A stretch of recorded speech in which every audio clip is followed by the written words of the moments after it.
We want to. All right, let's talk about. I'm all in on the audit now. I'm all in on the audit. I'm sorry to disappoint. Can I ask you some questions? All right, yes. All right, who would do it?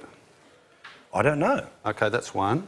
Well, okay, you're right. Yeah, I'm assuming people can find someone. Well, I can't think. How about an auditor? Okay. What powers would they have? To compel members of the parliament to be able to show that their nomination was valid at the time of election. Where would they get that power from? The Electoral Act? No. Okay, keep going. I think that's a two. Yeah. I don't know. What if somebody like me, a perverse kind of Liberal Democrat senator, said, I'm a big believer in Magna Carta, which is where we got our onus of proof from. You know, the accuser makes the case. Mm-hmm. And I said to an auditor, stick it up your jumper, or something along those lines. What would that do? What would happen then? Well, presumably you would be able to do that. Indeed I would. Right. Yes, actually I won't count that as So that's not an I don't know. Now I know how to play this game. Right. You'd be referred to the High Court, wouldn't you? Yeah. Well, not necessarily. The High Not Court necessarily, but that would be imagined what they would do. Refusing to cooperate with the reverse onus of proof. But okay, wouldn't be sufficient grounds to go to the High Court. What about the principle, though? The principle that Stephen Parry showed that we can't trust self-reporting. Well, look, until the High Court reported a week ago on Friday, nobody could put their hand on their heart and say, what does Section 44(1) mean? Until the High Court said it means literally, whether you know it or not, literally, if you are a citizen of another country or entitled to, by any means whatsoever, whether your great-great-great-great-grandfather passes it on to you, you are disqualified. Until the High Court said that, nobody could say that's what Section 44(1) meant. The Solicitor General, the Attorney General, all the smarty-pants legal people that I spoke to in Parliament said, no, they won't be that bloody silly.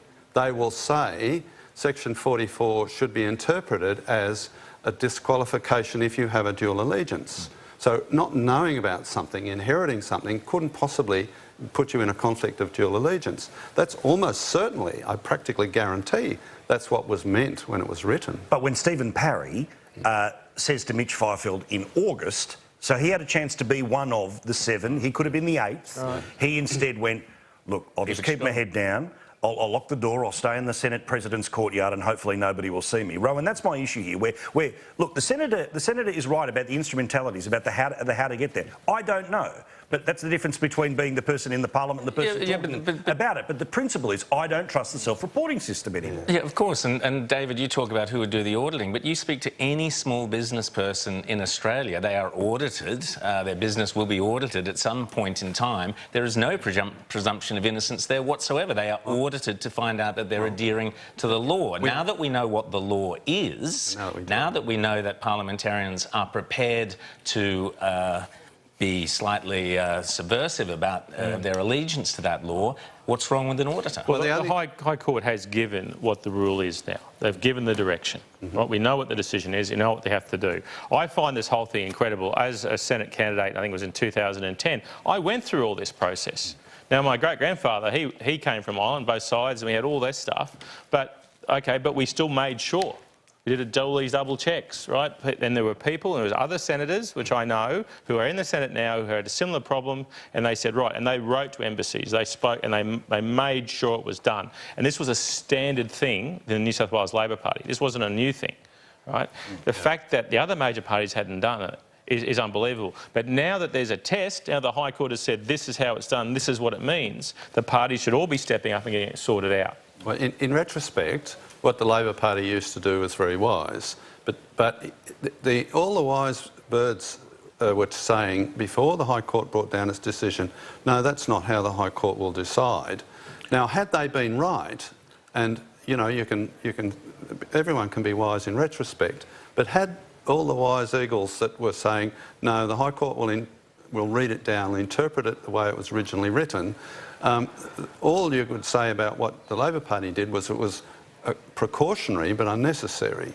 I Or think at you're least to a using the point. term But- wise a bit Exactly. strangely. You're talking Wise about words. Turnbull and Brandis and others. They weren't that wise at all. I've got to take a break. But Okay, but Rowan. David, just very quickly, blind Freddie looking at that, plenty of people went, well, obviously, if you're a dual citizen, you're ineligible, and yet they seem to think that they were above the law. That's how it looks to the public. If you absolutely were a dual citizen and you knew you were, then I agree.